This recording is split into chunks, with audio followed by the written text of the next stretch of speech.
যারা বেশি চিন্তা করে তারাই 5টি কথা শুনুন। নম্বর 1, নূপুরের দাম 1000 টাকা হলেও কিন্তু তার স্থান পায়ে, আর টিপের দাম 1 টাকা হলেও তার স্থান কপালে।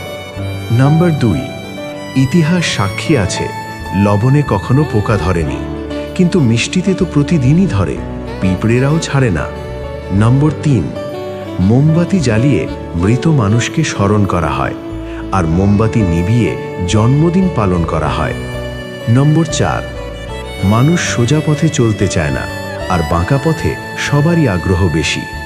সেজন্য মদ বিক্রেতাকে কারো কাছে যেতে হয় না, আর দুধ বিক্রেতাকে বাজারে যেতে হয়। নম্বর 5, আমরা দুধ বিক্রেতাকে সর্বদাই বলি দুধে জল মিশাননি তো, অথচ মদে মানুষেরাই জল মিশিয়ে খায়।